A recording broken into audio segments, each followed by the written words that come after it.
O podcast que você ouve agora é uma produção da Central 3.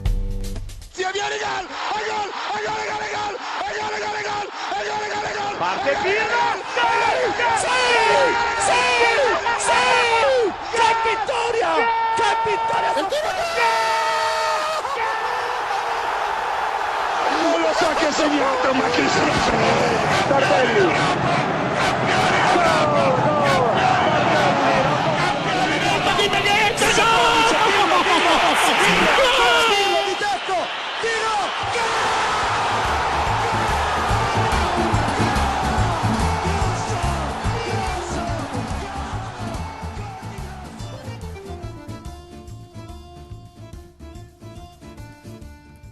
Olá a todos, sejam todos muito bem-vindos a mais uma edição aqui da Calciopédia, onde se fala muito de futebol italiano, falamos somente sobre futebol italiano. Para quem gosta, é um prato cheio, um pratão de macarronada, cheíssimo do Calcio. A gente vai falar muito sobre o mercado hoje, até porque os campeonatos ainda estão praticamente há um mês de começar, né? Tanto a Série A quanto a Série B. A gente, inclusive, vai falar daqui a pouquinho como serão as primeiras rodadas, né? Já temos calendário da Série A e da Série B. Mas enquanto não chega o dia 23 de agosto, a gente vai falando sobre movimentações de mercado. Na última edição, a gente falou muito sobre treinadores, né? Os novos treinadores que estão chegando na Série A, as trocas de comando nas equipes da Série A. E hoje a gente vai falar sobre reforços, principalmente sobre três equipes, né? Três equipes que estão contratando muito bem. Na verdade, vamos falar de quatro equipes, né? Mas uma é porque chama muita atenção o quanto ela já gastou nessa janela. Estamos falando do Como. O Como já gastou mais de 100 milhões de euros e a gente vai te mostrar como foi que o Como... Muito como, né, nessa frase, mas a gente vai mostrar como está gastando esse dinheiro todo. A gente vai contar uma história muito curiosa também no Calcio História sobre uma relação tanto quanto pitoresca, talvez até quem more no Pará não conheça, mas o Pará está intimamente ligado com a Inter de Milão. A gente vai te contar essa história e dizer como é que esses caminhos se entrelaçam. E para finalizar, a gente vai brincar um pouquinho aqui de Football Manager. A gente vai sugerir contratações para equipes da Série A que estão precisando de reforços. A gente mapeou aí o mercado, viu quem é que tá dando sopa, quem é que se encaixa bem, e a gente vai brincar um pouquinho aqui de Futebol Manager. Tem diretor aí que deu até indiretinha, né, nessa semana, o Boto do Flamengo falou assim, contratar não é que nem Futebol Manager. Mas como eu não sou diretor de futebol, a gente vai brincar aqui sim sobre Futebol Manager. Antes de chamar meus companheiros, eu já vou passar pelo calendário, como eu citei, já que já temos aí a definição dos primeiros jogos, né, da primeira rodada, tanto da Série A quanto da Série B. Na Série A, eu vou destacar dessa primeira rodada da Série A 2 jogos. Temos Como e Lazio, como eu falei, o endinheirado Como aí. É um conflito de opostos, né, já que a Lazio está impedida de contratar e o Como que não para de contratar. Ambos se enfrentam na primeira rodada. E tem também um jogo interessantíssimo entre Roma e Bolonha. Para mim, o grande destaque dessa primeira rodada, que como eu citei anteriormente, ocorrerá no dia 23 de agosto. Na Série B tem jogo bom também, tá? Na Série B a gente tem uma primeira rodada aí, vou dar destaque para 2 jogos, Venezia e Bari. O Bari, que nos anos 90 figurou muito na Série A, o Venezia que ultimamente tem sido grande ioiô e tem sido muito mais conhecido pelas camisas que lança, né? O Venezia lança camisa bonita atrás de camisa bonita, só peça de colecionador, mas queria também falar do confronto entre Pescara e Cesena, porque é praticamente um jogo no fundo do mar, né? Temos aí um clássico Pequena Sereia, temos aí o golfinho contra o cavalo marinho, mas vai ser bem interessante de ver o Pescara aqui. A gente falou em algumas edições atrás, se você quiser procurar, falamos que como foi essa volta do Pescara para a Série B. Então, marque aí no seu calendário, dia 23 de agosto, a Série B que vai ser transmitida na Sportnet e também a Série A, ambos começando no mesmo dia, beleza? Agora que já passamos pelo calendário, pela essa rodada inicial da Série A e da Série B, agora sim eu posso dar as boas-vindas aqui aos meus parceiros, meus companheiros de programa. Caio Bittencourt, como é bom tê-lo de volta. Bom dia, boa tarde, boa noite. Como eu faço para lhe ter mais vezes, Caio? Você não é um habitué mais, hein? Você tá muito estrelinha, Caio. Bom dia, boa tarde, boa noite. Olá a todos. Precisa negociar com os detentores dos meus direitos econômicos para falar em termos de Calcio Mercato, porque assim, tem sido tão difícil me negociar quanto negociar algum exúbero de mercado, quanto você negociar até mesmo alguém que não faz nada, tipo um Origi da vida, tipo um Inzola e outros tantos por aí. Eu tenho trabalhado mais até, por exemplo, do que o Milik e o Douglas Luiz, cara. Não tenho dúvida. Não tenho dúvida. Mais do que o Milik, eu não tenho a menor dúvida. O Douglas, ele falta uns treinos aí, né? Quando bem entende, mas esse ainda treina, então esse ainda trabalha. Mas que o Milik, do Milik você ganha fácil. Nelson Oliveira, bom dia, boa tarde, boa noite. Ó, papum, hein? Eu tô com a camisa do Sassuolo, você tá com a camisa da Lazio. Quero aí um jogador que defendeu ambas as equipes, 3-2-1, valendo.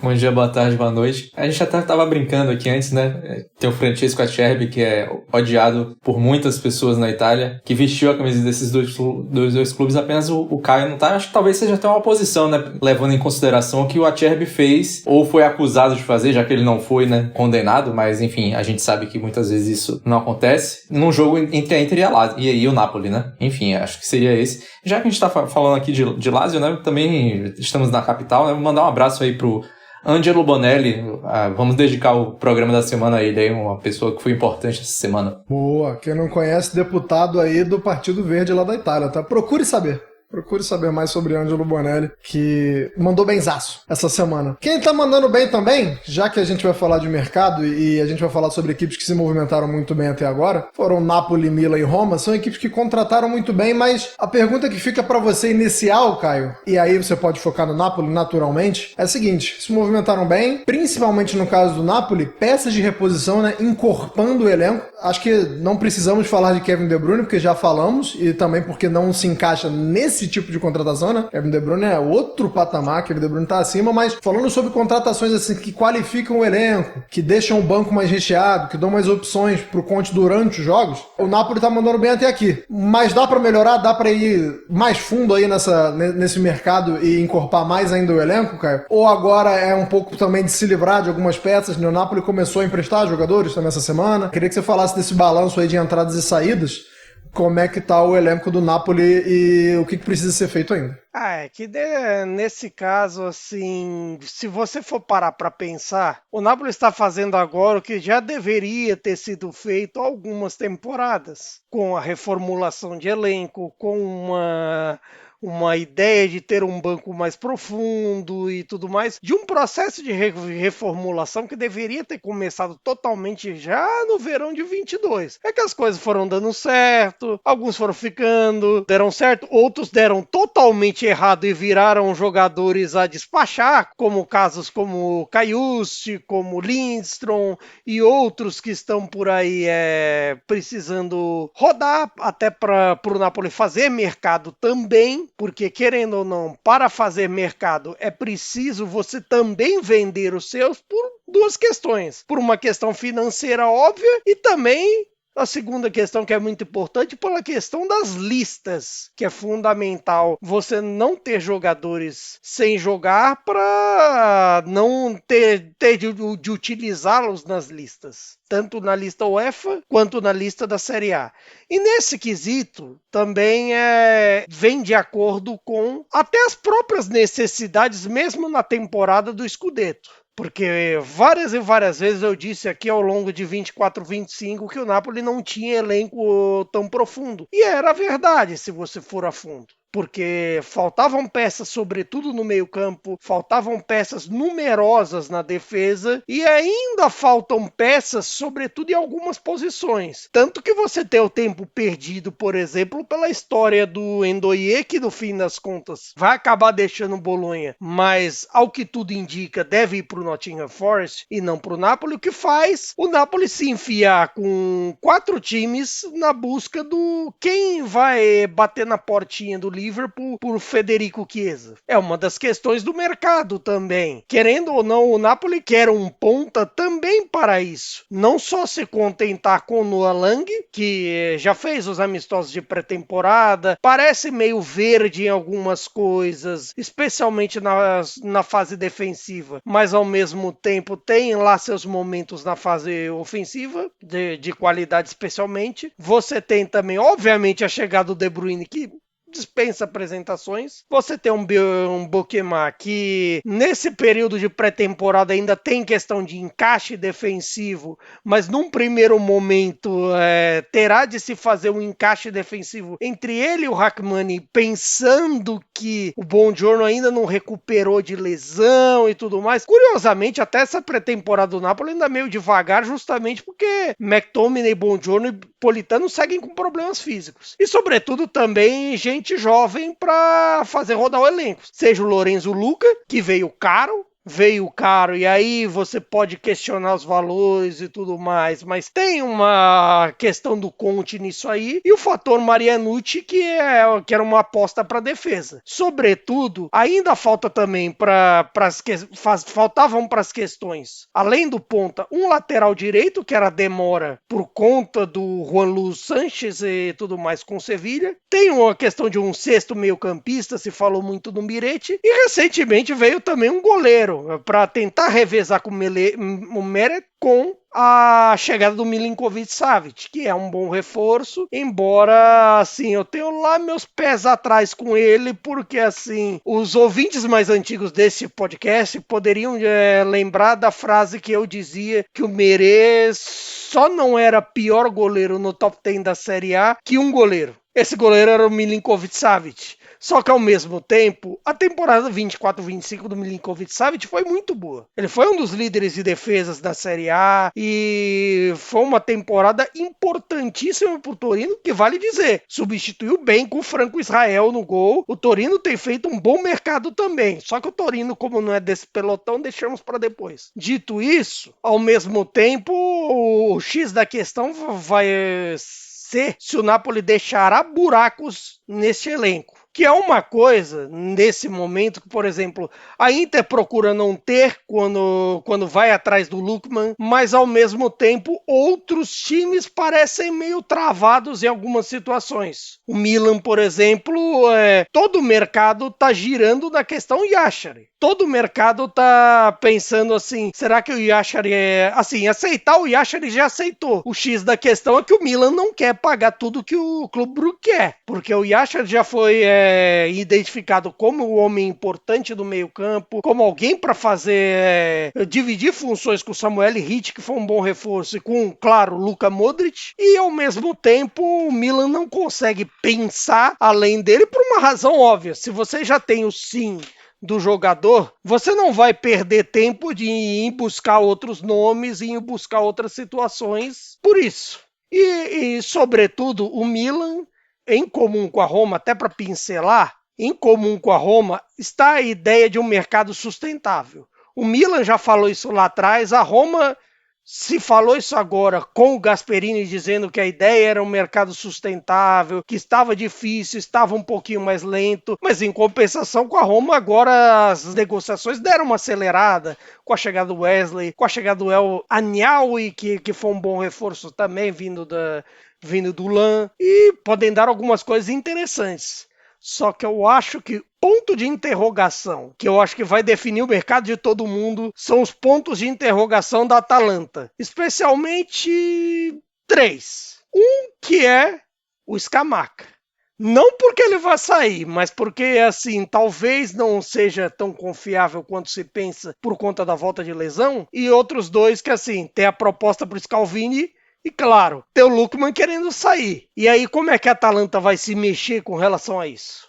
Nelson, vou jogar essa pra você já, essa da Atalanta, por 2 motivos. Primeiro porque, aparentemente, a Atalanta pediu pro Lookman ter um pouco de paciência, porque a Atalanta até aceita negociá-lo, mas a Atalanta não quer negociá-lo antes de conseguir uma reposição. Não sei se é justo ou não com o jogador, você pode dar a sua opinião também, mas a Atalanta pediu, como diria o outro, 72 horas pro Lookman, né? Pra ele dar uma aguardada e ter paciência 72 horas, pra ver se ela consegue contratar, e aí ela libera o Lookman, e o Lookman já tem tudo acertado com a Inter de Milão. Não é que a Atalanta não esteja tentando, inclusive hoje teve uma notícia em sites ingleses falando que a Atalanta fez uma proposta ao Crystal Palace pelo Mateta, né, o francês, atacante, rejeitada. Então, assim, a Atalanta tá tentando ali, mas perguntinha um tanto quanto capciosa, um tanto quanto cretina. Precisava esperar tanto, assim? Porque, assim, o retake foi semana passada, né? A insatisfação e o desejo do Lookman de sair já é desde a temporada passada. Então, assim, não demorou muito a se coçar, não, a Atalanta. Eu tô achando que a Atalanta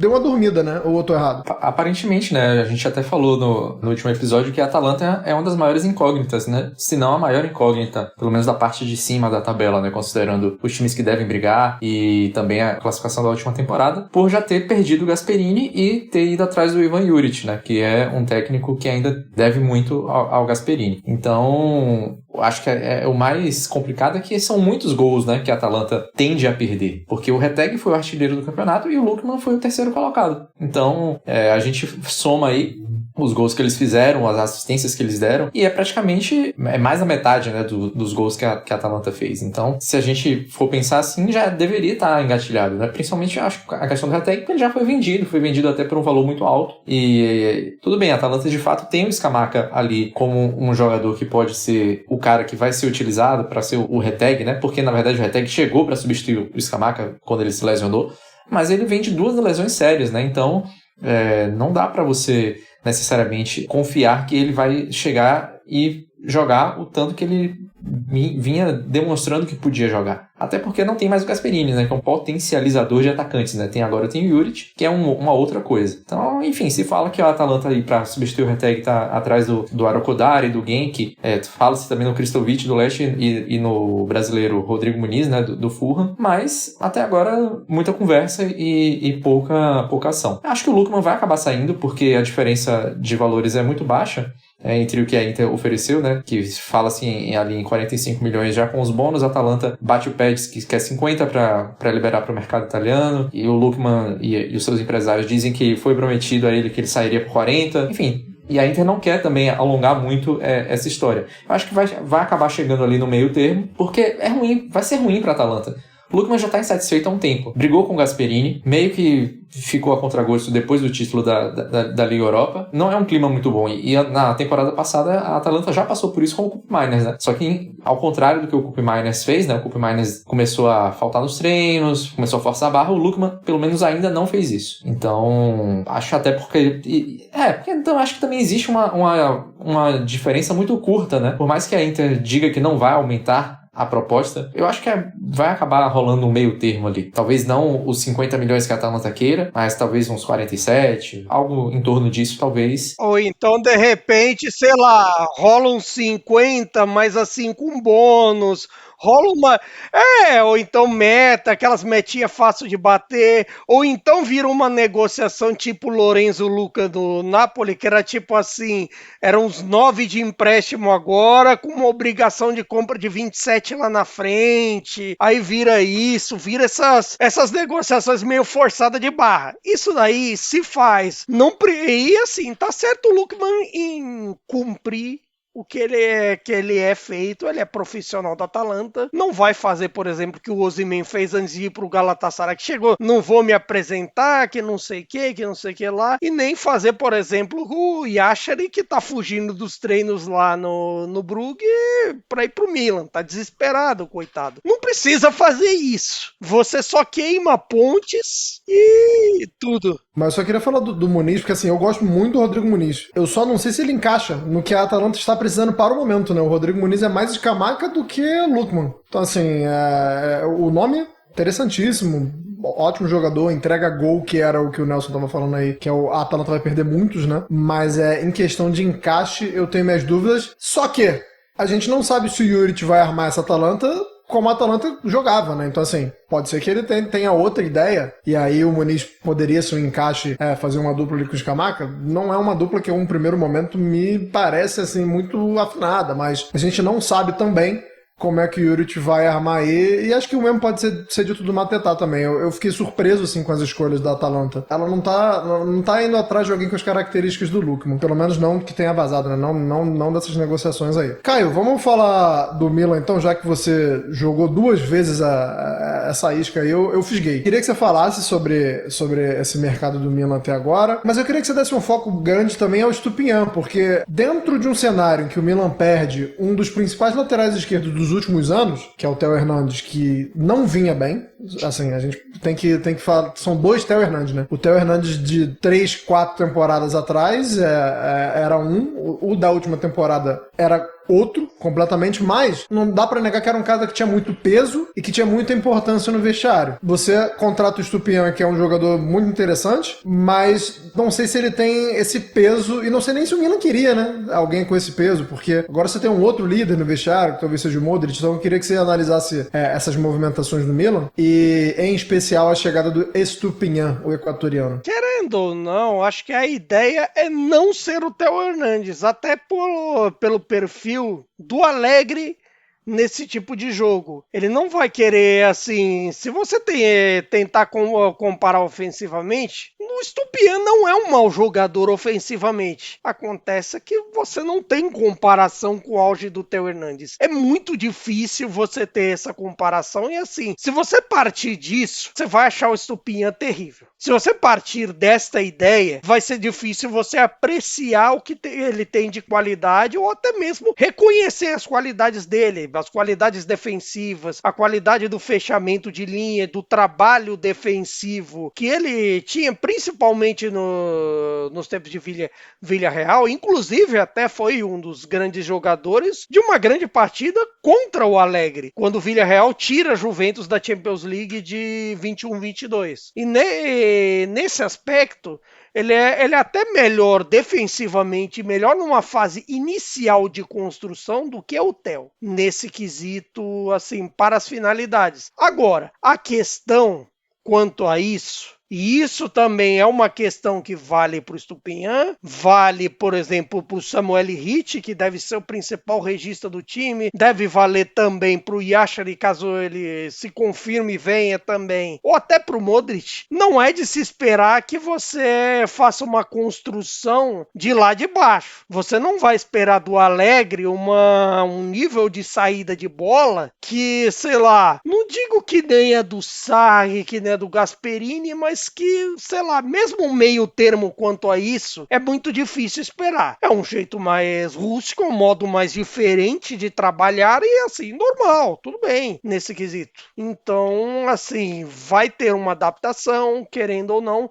Agora, o que é vantajoso para mim nesse momento do Milan, que, assim, é interessante e tudo mais, é que o Milan conseguiu manter boa parte do time, mesmo no caos da temporada passada, em que ninguém parecia querer nada. Você, por exemplo, ter quase garantia de que o Rafael Leão fica é um baita negócio. Baita negócio, assim, que é um sinal de que provavelmente Alegre e a turma conseguiram convencer ele a ficar, vencer uma situação. E o fator Modric também dá aquele negócio tipo, vou jogar com o melhor do mundo, com um bola de ouro, com um cara tipo assim que topou vir pra cá. Se um cara desse topa o projeto, como é que ele vai saber? E claro, tem o fator Alegre também, porque querendo ou não, o fator Alegre é uma outra situação, é um concorrente que eu acho a tal ponto, isso vamos discutir mais adiante, mas eu acho que logo tem a impressão que o Milan vai se candidatar a Scudetto.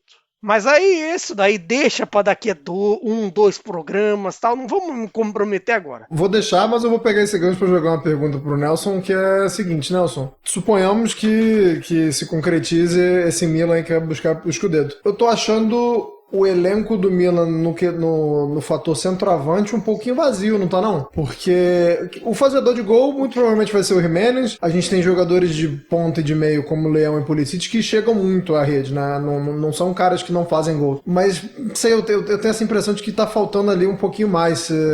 Você acha que o Milan ainda vai atrás disso? O Alegre se dá por satisfeito com esse trio que eu falei agora? Leão, Pulisic e Jiménez? Ou precisa de um pouquinho mais de gol esse ataque aí? Até porque emprestou o Camarda, né? O Camarda foi uma belíssima contratação do Lecce por empréstimo.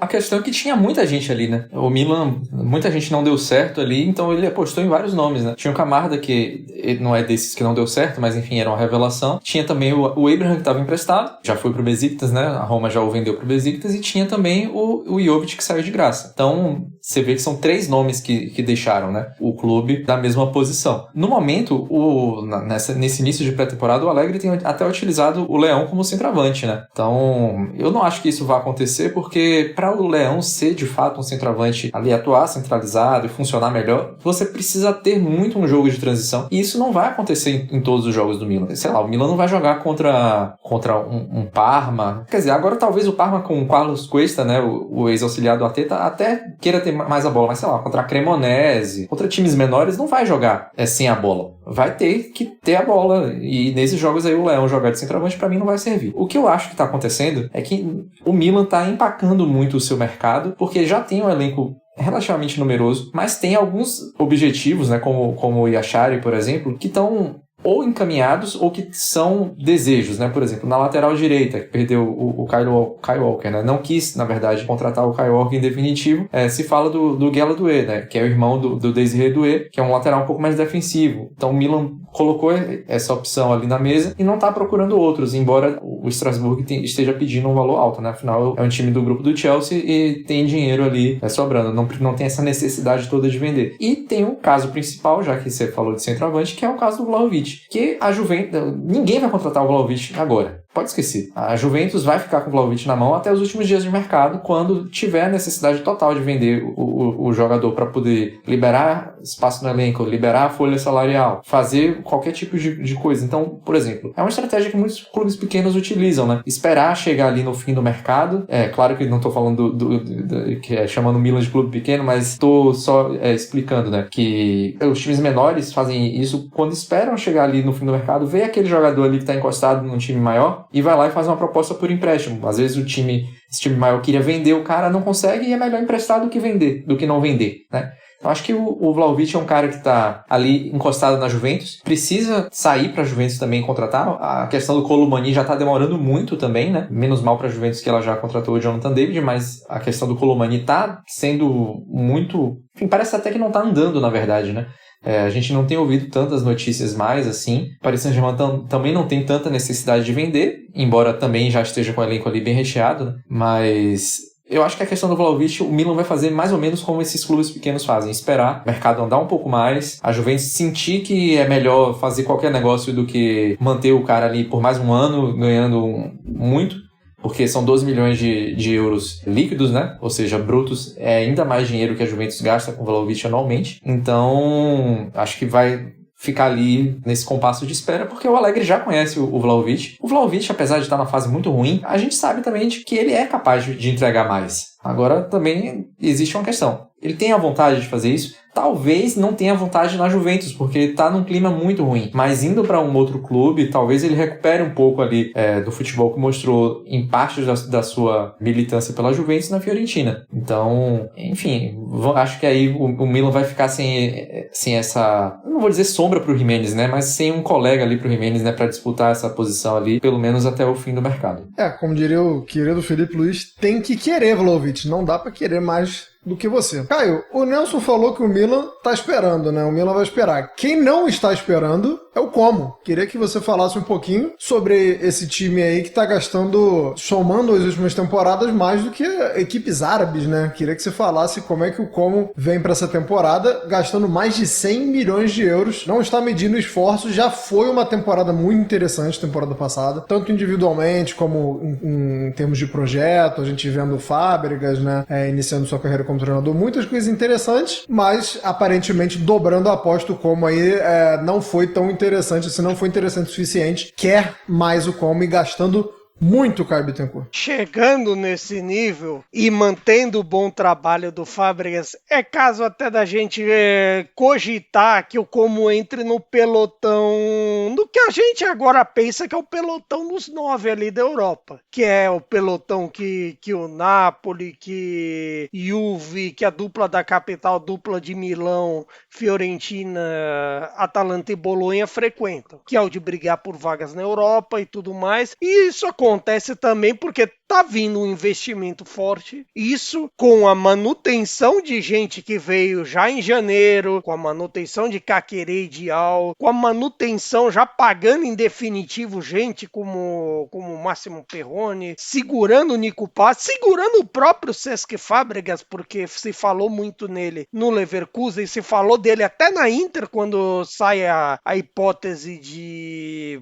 Quando já tinha a hipótese do Inzaghi sair, aí no fim não rola ele, rola o Kivu. Dito isso, é também um projeto que é uma ideia sustentável. É um projeto que é uma ideia que não vai ter pressão. Vai. A torcida do Como é o time da cidade, é uma torcida apaixonada, é uma torcida que aguentou nos momentos difíceis para chegar agora, mas ao mesmo tempo, o Como pode pensar em ideias sustentáveis de você buscar um Jacobo Ramon no Real Madrid e poder desenvolver ele com calma. Jovens como o Henrique Menck, goleiro que veio do Inter, também é uma ideia interessante, que se fala muito bem dele na base do Internacional, muito bem dele. Uma pena que tenha saído do Brasil sem jogar pelo Inter, que tem isso. E ao mesmo tempo também como segue por aí. Segue pensando em ideias novas. Você teve também o Jesus Rodrigues vindo do Betis. Você teve o Nicolas Kuhn vindo do Celtic. Então, assim, são jogadores que podem contribuir bem com uma ideia. Todos dentro de uma ideia de scout, todos dentro de uma ideia de jogo e que conseguem fazer um aspecto interessante também. Como, né, em um primeiro momento, já nessa pré-temporada, tudo bem que resultado de pré-temporada e nada é a mesma coisa, mas o Como deu um 3-0 no Ajax, deu um 3-1 no Al-Ahly, todo endinheirado o Al-Ahly da Saudita, ganhou do Lille, e assim, do jeito que estão as coisas, tende a fazer, pelo menos nessa pré-temporada, um caminho interessante para já chegar, não só no campeonato, como também no confronto com o Sul de Tirol na Copa Itália, competitivo. Porque assim, vale lembrar que o Como, assim como o Milan, assim como uma galera, começa a Copa Itália agora na primeira semana antes do campeonato. E aí é importante também saber o que o Como vai querer da vida. Assim como outros clubes. Se vai desprezar a Copa, vai ser como parte da pré-temporada, se acha que vai dar conta, ou se de repente vai com tudo. Eu acho que não deveria desprezar não, porque nesse primeiro momento aí um troféuzinho da Copa Itália cai bem demais para a continuidade do projeto. Nelson, queria que você falasse um pouco do dinheiro, né? De onde vem esse dinheiro do Como, porque assim, vivemos num mundo hipócrita, onde temos aí sport washing feito por muita gente, né? Petrodólares, chegando dinheiro de tudo que é fonte, mas eu queria que você falasse de onde vem esse dinheiro do Como aí, que faz com que as pessoas especulem até mesmo o Messi pro Como, assim. Se o pessoal fala que o Messi é uma possibilidade, é porque estamos falando de muito dinheiro. Agora, quem é o dono desse dinheiro, de como chega esse dinheiro, eu sei que tem um texto lá na Culturepedia sobre isso, mas eu queria que você falasse aqui também. O dinheiro vem do cigarro, né? O dinheiro para movimentar um projeto esportivo vem do cigarro de cravo, né?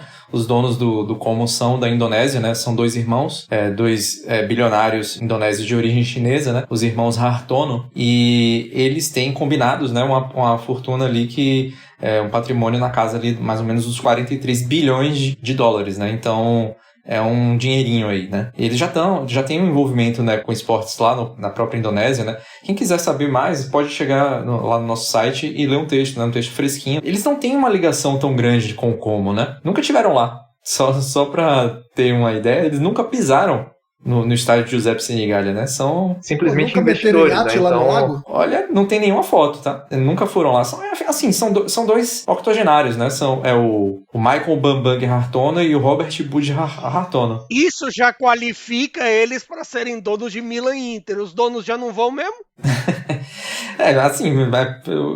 O Steven Zhang pelo menos estava lá quando era no caso da Inter, né? O Cardinale não vai por outros motivos, mas pelo menos assim, né? No caso agora do fundo Oaktree, né? A galera da administração tá sempre lá. Quem administra o Como diretamente é o Mirvan Suvarrazo, né? Que é o homem de confiança dos irmãos, né? Que já era CEO do Mola, né? Que é um serviço de streaming que tem. Então, Talvez o pessoal já tenha até visto alguns GIFs aí. Tem até um GIF famoso do Ancelotti que quando solta, aparece o logotipo desse serviço de streaming aí. Já teve também na camisa do Como, lá, quando o Como tava na Série B. Enfim, esse cara aí, que é o administrador, né, do projeto. O lance, né, que a Indonésia é um país que tem índices de tabagismo bem altos, né? Talvez a pessoal até lembre aí de umas crianças fumantes que apareceram aí na internet tempos atrás. Enfim, tem a estimativa de que 200 mil pessoas por ano morram, né, na Indonésia por questões relacionadas a tabagismo. Enfim, tudo bem que é um país dos mais populosos do mundo, mas 200 mil por ano é muita coisa, né? E rolou até uma treta aí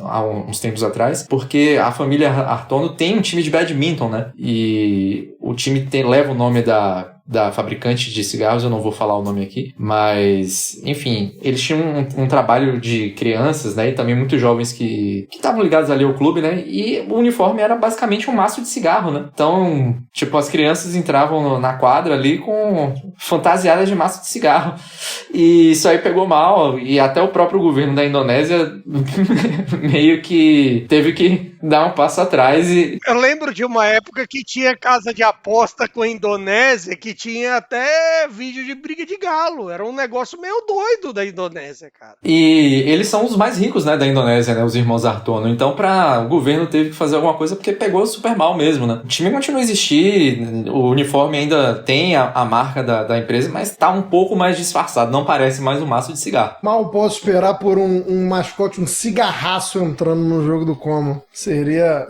épico. Agora, vou manter essa verve aí da gente contar histórias pitorescas. Eu não acho que nada vai passar um menino fumante lá nessa edição. Mas tem uma história muito boa e eu vou até chamar uma vinhetinha aqui porque isso é um caso pro Caute História. Nelson, que história é essa que Inter de Milão e o Pará são intimamente ligados? Os caminhos se cruzam muito fortes. Como explicar essa relação aí? Não só a Inter, né? A própria seleção italiana e a Associação Italiana de Árbitros também tem uma ligação ali com o Pará. Enfim, a gente publicou, né, um texto do paraense, né, do belenense Caio Brandão, nosso amigo ali também, um dos responsáveis ali pelo site Futebol Portenho, né? Ele colaborou com a gente, né, nessa grande pesquisa aí sobre uma família bem tradicional, né, lá de Belém, a família Gama Malker. É uma família que remonta até os tempos da cabanagem. Aí você que no ensino médio aí talvez tenha ouvido falar das revoltas ali na época da independência do Brasil, tem estudado isso. A cabanagem teve participação de familiares, de ascendentes, né, de um dos fundadores da Inter e também da seleção italiana. Então, foi bem longe.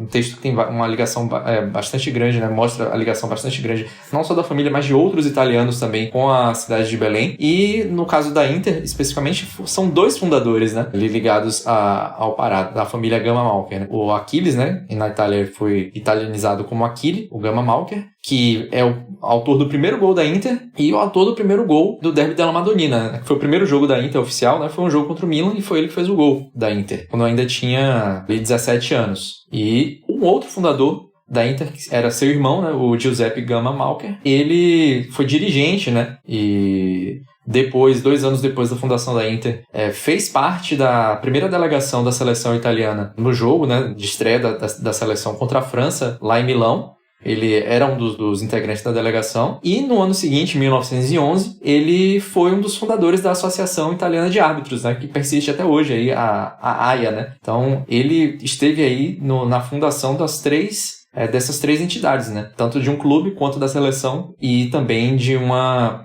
associação de classe, né? E todos eles acabaram sendo também árbitros, né? O Achille, depois de jogar, ele foi técnico e também árbitro. Tá aí na foto que você tá vendo aí na tela da Sportnet. Ele foi bandeirinha na final da Olimpíada de 28, mas também foi árbitro. E, enfim, a final da Olimpíada de 28 entre Uruguai e Argentina, né? Na outra ponta ali tem o Luiz Monte, né? Que foi o argentino e italiano, o único cara a ter jogado 2 finais de Copa do Mundo por países diferentes, né? Jogou a final de 30 pela Argentina e a de 34 pela Itália, que ele ganhou. E o Giuseppe também foi árbitro. E o outro irmão, o irmão mais novo, Humberto, também foi árbitro. Aí depois o Giuseppe volta para o Brasil e é um dos primeiros presidentes do Remo. Também foi presidente do Remo, ou seja, um fundador da Inter foi presidente do Remo. A área ali do Baenão, né, pra quem conhece, foi comprada pelo Giuseppe, que aqui no Brasil virou José. Quer dizer, na verdade, ele nasceu aqui no Brasil. nasceu no Brasil. Quem nasceu em Milão foi o Aquiles. Enfim, eu nem lembro agora, porque são muitos irmãos e os três nasceram em cidades diferentes, né? Então, se eu não me engano, o Giuseppe ele nasceu em Milão mesmo e o Aquiles nasceu ainda aqui em Belém. E o Aquiles depois chega até a ser técnico do Corinthians também, já depois de ter sido árbitro. Tem um sobrinho também que vira árbitro, foi o primeiro a ter expulsado o Pelé. Enfim, uma história bastante intrincada aí, uma rede, né? Uma família que deu bastante contribuições ali nos primórdios do futebol na Itália e no Brasil. Queria só aproveitar isso aí, cara, pra falar algo sério, que é... Conteúdo assim independente, gente, ele requer tempo, né? Dá trabalho você ir atrás dessas informações e... Queria parabenizar o Caio Brandão por ter feito todo esse trabalho aí pro site lá da CulturePad. Então, assim, dê uma moral, né, gente? Vão lá no site e divulguem se vocês puderem, porque é muito interessante. Pô, se você parar pra pensar que um dos fundadores da Inter de Milão foi presidente do Remo, é um negócio de maluco, né? Então, assim, procura saber um pouquinho. A história é legal, mas não só pela história, mas também pra valorizar o trabalho que a gente tenta fazer, né? Algo independente que é muito legal e que deveria ser mais valorizado. Então, agradeço a quem puder dar essa moral. Se você está escutando a gente também, fácil achar, vai lá no site da Culturepedia, posso até ler o título aqui que fica mais fácil para você procurar, né, no Google. Acredite, o Pará tem muito a ver com os primórdios da Inter e da seleção italiana, então assim, quem puder fortalecer aí e dar essa moral pra gente, eu agradeço. Agora, por falar em jornalismo investigativo independente, enquanto o Nelson falava sobre essa questão aí de Inter e o Pará, fui informado aqui pela produção do Sportnet que o bebê fumante da Indonésia foi curado. Passou aí por um tratamento. Então aí, parabéns aí pro governo da Indonésia, né, que bancou o tratamento e ele se livrou desse vício, graças a Deus. Então ele é o bebê ex-fumante agora, o bebê fumante da Indonésia. É o bebê ex-fumante. Uma salva de palmas aí para o ex-bebê fumante e para o governo da Indonésia. Mas vamos falar então sobre as dicas de contratação. A gente falou aqui que no finalzinho do programa a gente ia brincar sobre o Futebol Manager. Temos equipes aí, a gente já falou de Roma, de Milan, de Atalanta, Como e Napoli no começo do programa. Essa galera tá na primeira metade da tabela, tá brigando por bastante coisa, né? Mas a gente também pode falar aí sobre algumas dicas para equipes que estão na parte inferior da tabela, né? Porque tem muito jogador dando sopa, temos essas equipes aí que estão muito mais brigando ali para se manter no meio ou até mesmo para escapar do rebaixamento. E a gente vai dar umas dicas aqui. Quem somos nós, né, para dar dica, mas o que vale é a brincadeira aqui. Cada um de nós pensou 2 nomes para 2 equipes aí. Eu vou começar com você, Caio. Caio deu dicas para a Udinese e para o Cagliari. Queria que você falasse aí, se você fosse o dirigente da Udinese e do Cagliari, quem você levaria, Caio? Quem que tá de bobeira aí para essas 2 equipes aí? No caso da Udinese, tendo em vista uma equipe com bons meio-campistas, como é que ela em campo, você tem o Lovric que se manteve, o Solé que se manteve, e um sistema que parece funcionar, ainda que você questione ainda as possibilidades deles, principalmente porque a Udinese às vezes parece que chega no campeonato, bate a meta dos 40 pontos, não faz mais nada. Uma proposta interessante que eu iria atrás, seria, acredite, no Milik. Aí você pensa, você está louco apostar em alguém que não joga há uma temporada, mas é justamente em um critério de pessoas que a Udinese já fez com o Deulofeu, já fez em recuperação com o Tovan, embora o Tovan tivesse regularidade de minutos no Tigres antes de ser contratado. Então a Udinese sabe recuperar esse tipo de veteranos e tendo o Milik uma boa média de gols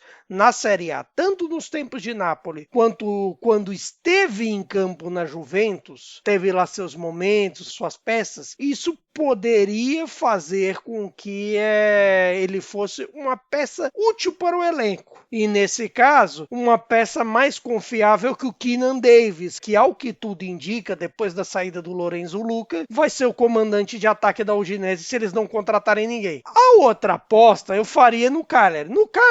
O Cagliari é um caso curioso porque, assim, pra gente chegar num nome em comum, precisou, assim, ser uma grande debate, porque o Cagliari precisa de muita coisa. Você pode dizer que eles precisam de atacantes de lado, pode dizer que eles precisam de alguns defensores aqui e ali, mas eu destacaria especialmente um regista. vista para recuperar talvez os bons momentos dos tempos de Empoli, que seria o Aslani. Por que o Aslani? Porque acredito que às vezes que ele entrou na Inter não deu tanta conta do recado e, ao que parece, até em vista pensando na Copa do Mundo e no que aconteceu já nos primeiros momentos de Kivu, não parece ser uma ideia que agrade muito ao mundo Inter. E nesse momento talvez dar um passo atrás poderia fazer com que o Aslani retomasse os tempos de promessa que ele tinha quando jogava pelo Empoli antes de ir para Inter. Perfeito.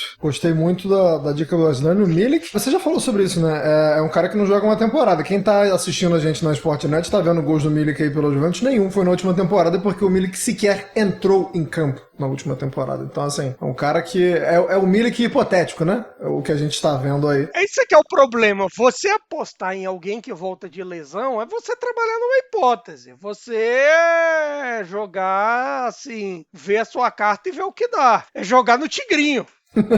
Pô, mas o Milik tem repertório, cara, assim, ele tem gols de tanto jeito, né, porque é um cara que não é muito plástico, então assim, o negócio dele é empurrar a bola pro gol. Teve um gol ali, um gol de pelve, né, um gol ali da região pélvica, mas é gol é gol. Nelson Oliveira, você deu dicas para a Cremonese e para o Sassuolo, duas equipes que estão chegando da Série B, né? Então, assim, precisam muito se reforçar. Tô achando, inclusive, o mercado da Cremonese bem interessante, né? Até o momento. Chegou o Bastiroto do Lecce, eu até te mandei a foto. Cara, o homem tá muito forte, que isso? Não vou me espantar se ele for pego no doping, não. O cara não está puro, o cara está usando alguma coisa aí. Mas não é sobre o Bastiroto que você vai falar, até porque esse já foi contratado. Queria saber suas dicas para a Cremonese e para o Sassuolo. Antes eu queria dizer que já deu pra perceber que, assim, né, quem escuta a gente há mais tempo, que a Udinese e o Cagliari devem ter superado o Sassuolo na lista de ódio de Caio Bittencourt, né? Porque essas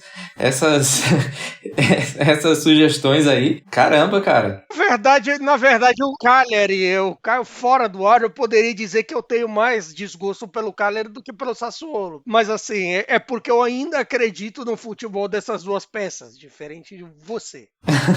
O Milik hipotético seria uma boa, né? Mas, enfim, eu tô brincando aqui, né? Porque o Aslani não rendeu na Inter nem um pouco perto do que ele rendeu no Napoli, no Empoli, e o Milik tá machucado. Enfim, a gente tava brincando fora do ar, só trouxe essa inconfidência aqui, né, pra gravação. Mas, enfim, voltando à sua pergunta, Anderson, vamos logo pro Sassuolo. Eu peguei como critério, né, pra essas indicações, conversas que já estão rolando, especulações que já estão ali no ar, né? Como potenciais nomes em que estão de interesse desses clubes, e ao invés de fazer somente uma sugestão, tipo, esse cara aqui é bom e tal, serve pra cá. Não, eu segui esse critério. No caso do Sassuolo, eu fui no Adli, que é um nome que está sendo falado, um potencial empréstimo ao Sassuolo.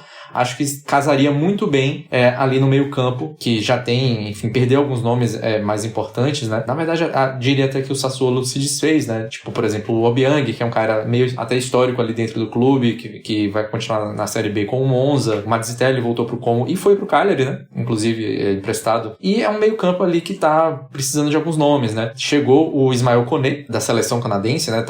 Era do Marseille, estava emprestado ao Rennes, e é um nome interessante. E já tem o Torstvedt, né? O norueguês também da seleção norueguesa. São dois jogadores um pouco mais de características um pouco mais defensivas, e o Torstvedt é um cara mais de chegada, né? Um cara que finaliza bem. Acho que combinaria muito bem ter um cara ali mais cadenciador de jogo como o Adli, né? Então acho que casaria muito bem no meio campo ali do time do Fábio Grosso. E no caso da Cremonese, a gente também fez como critério, né? Cada um ia pegar ali um jogador de uma posição, e no caso da Cremonese eu sugeri o Balog, é um jogador que também estaria na mira. É um jogador do Parma, né, da seleção húngara, zagueiro, né? Um zagueiro jovem, e acho que poderia ser interessante ali pro esquema, provavelmente, de 3 zagueiros que o David Nicola vai utilizar na Cremonese, né? A Cremonese, que já contratou o Baschirotto, como o Anderson já falou, tá fazendo uma movimentação interessante ali em termos defensivos, né? Contratou o Aldeiro para ser o goleiro, o Petzela ali para ser lateral também, lateral esquerdo. Muita gente não gosta tanto do Petzela, que é um cara um pouco mais ofensivo, né? Mais lateral, ala esquerdo. E o Alberto Gracia também volante, né? Ali mais para proteger a entrada da área. Acho que o Balog, por ser um cara mais jovem, casaria ali também com o Baschirotto. São dois, também é um jogador que tem uma estatura relevante, né? Tem 1,89 m, seria um complemento interessante pro Baschirotto. Perfeito. E a gente tá aqui brincando, como eu falei, mas embora a gente escolha alguns nomes assim, dá pra todo mundo que tá ouvindo e vendo a gente perceber que a gente tá focando nas carências que tem das equipes, né? O Nelson acabou de falar que o Sassuolo tá precisando reconstruir seu meio campo, por isso a gente foi atrás de um meio campista pro Sassuolo. A Udinese precisa de alguém pra suprir a vaga deixada pelo Lorenzo Luca, por isso o Caio foi no Milik. Então assim, pode até não ser essas peças aí, mas eu acho que a gente tá fazendo aqui um scout criterioso nesse sentido de tentar focar o que os times precisam. E, já justificando, assim, as minhas escolhas, né? Eu sugeri contratações para Lecce e para o Parma. Eu acho que o Parma deveria ir atrás de um nome um pouco mais pesado para a defesa, porque o Parma tem 2 bons defensores muito novos, mas os 2 estão perigando de sair. Então, assim, você tem 2 grandes promessas, tanto o Leone quanto o Balo, como o Nelson falou agora. Então precisa de um pouco mais de peso para aquele setor defensivo, né? Algum cara que tenha um pouco mais de consistência, seja um pouco mais sólido. E por isso eu pensei no Calabria, lateral direito que chegou a ser capitão do Milan, na última temporada estava no Bolonha, foi bem utilizado pelo Bolonha. Acho que é difícil que o Parma consiga convencer o Calabria, porque o Calabria é um cara como eu acabei de falar, foi capitão do Milan, seleção italiana, acabou de sair do Bolonha, que fez uma temporada muito forte. Então assim, tem mercado para times melhores do que o Parma. O Parma teria que fazer um trabalho de convencimento ali para conseguir o Calabria para lateral. Mas acho que seria uma aposta extremamente válida como eu já falei, tá perigando perder jogadores muito importantes, e o Calabria já é um cara que conhece muito bem o campeonato e como eu falei, tem essa experiência interna muito grande. Acho que se não for ele, o Parma vai ter que ir atrás de algum nome pesado para suprir essas possíveis saídas, né? Tanto do Balog, como o Nelson falou, quanto do Leone. E, para finalizar, o Lecce precisa muito de alguém que faça gol. O Lecce foi... Não é que o Lecce tenha sido o pior ataque da Série A da temporada passada. O Lecce foi o pior ataque, mas com uma distância considerável. O Lecce...